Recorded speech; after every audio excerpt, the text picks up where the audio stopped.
Hey everyone, it's Adam, your AI tutor, back with a project to showcase.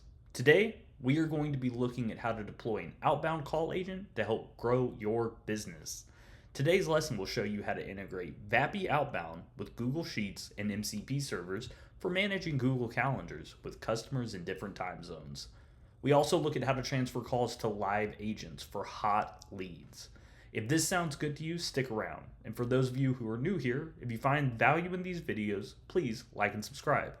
If you want to reach out to me personally, use the Discord link below and let's grow a community of AI enthusiasts together. Great, so let's start with seeing what we can actually build. So first, we're going to use the run script, which will be available in GitHub after this. And what we're going to do is start generating a user ID and tunneling through to VAPI. So what this will provide us is a way to use our tools that we've developed locally onto the external platform. And so you'll see that we are getting a call. And so let's go ahead and answer it. Hi, this is Riley. I help get houses sold. I'm calling because I noticed your home recently came off the market. Are you still wanting to get it sold? Yes, I do actually. Very good timing. What can you do for me? That's great to hear. I'm glad I caught you at a good time. I work with Javier Perez, a local real estate expert who has successfully helped over 100 families sell their homes after an initial attempt didn't work out. He can offer insights and strategies tailored to your situation. Would you be open to having a quick conversation with Javier to explore how he can assist you? Absolutely. How is 2 o'clock today? It looks like Javier is already booked at 2 o'clock today. How about we try for another time? Maybe a bit earlier or later today, or even another day that works for you. Can we do 3? It seems that 3 o'clock is also unavailable. How about we try for 3:30 p.m. today? Would that work for you? Okay, yeah, that works great. It seems there was an issue with the email on file. Could you please confirm your preferred email address so I can ensure the appointment is booked correctly? Yeah, let's do adam.hooker@utsa.edu. Great news. I've successfully scheduled your appointment with Javier for 3:30 p.m. today. You'll receive a confirmation email at adam.hooker@utsa.edu with all the details. If you have any questions before the meeting, feel free to reach out. Looking forward to helping you get your home sold. Wonderful. Thank you so much.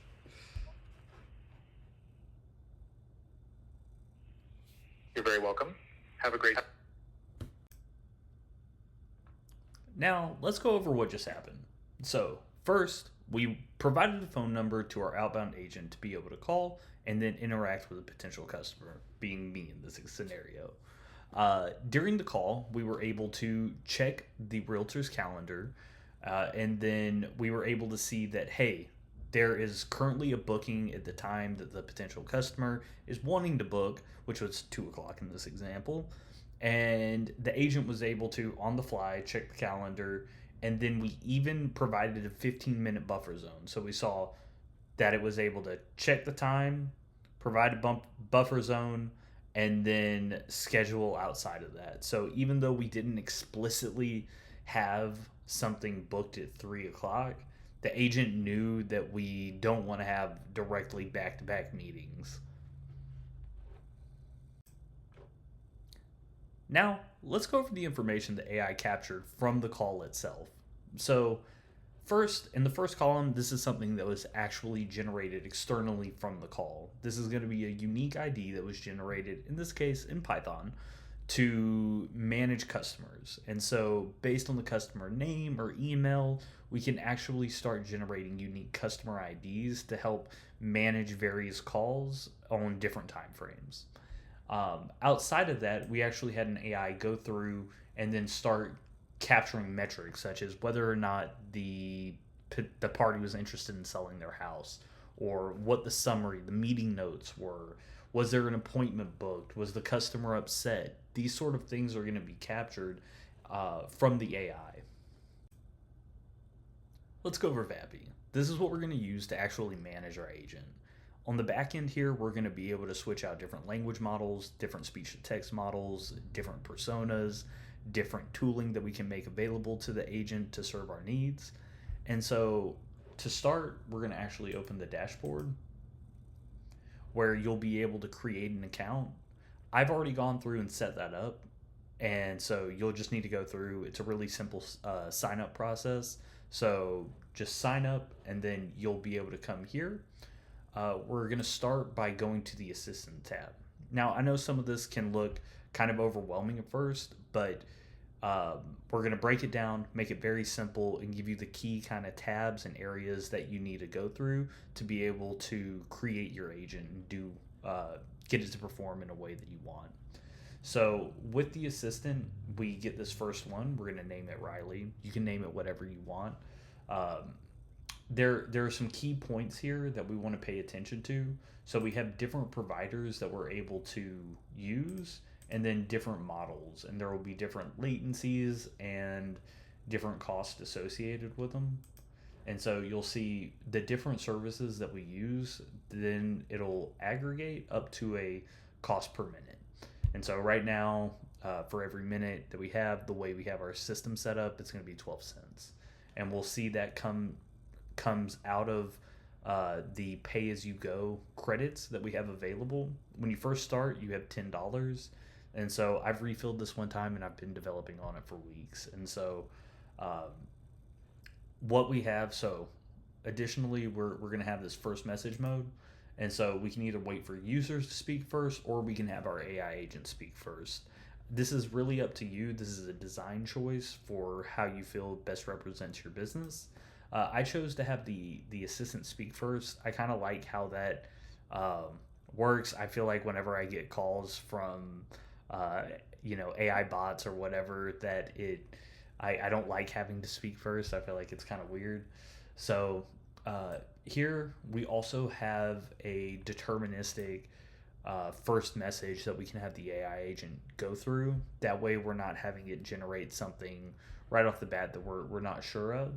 And with those of you coming from modern AI development, the main thing that we're going to be using here is just a system prompt. This is where we're going to define the persona of our AI agent, the tone, and then any tools that we have available to it. And so here you'll see there's like an update Google Sheet, which is where we were able to capture the metrics that we went over previously. And so there's also the tool schemas that we're going to be providing so that the model knows how to structure input and output relationships so that it can update it accordingly. Now that we've created our agent, we want to be able to give it access to tools and outside providers.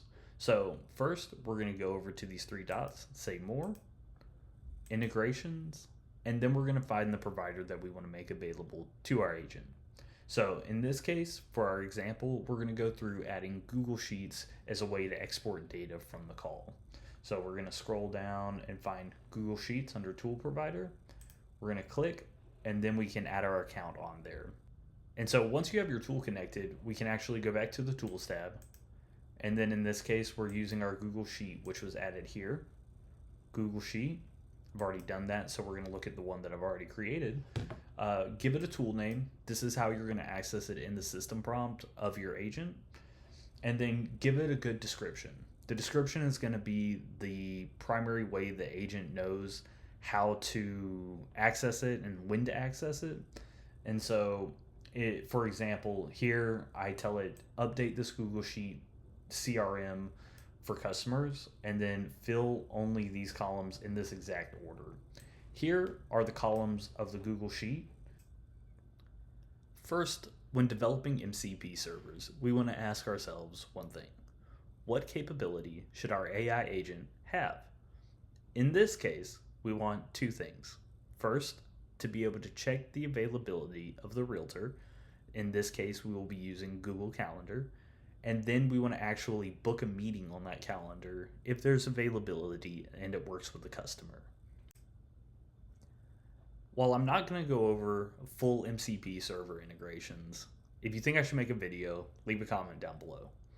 So for the check availability, there are essentially two things we really just want the agent to be able to input, and that is first, what is the start time and the end time that it should be checking against.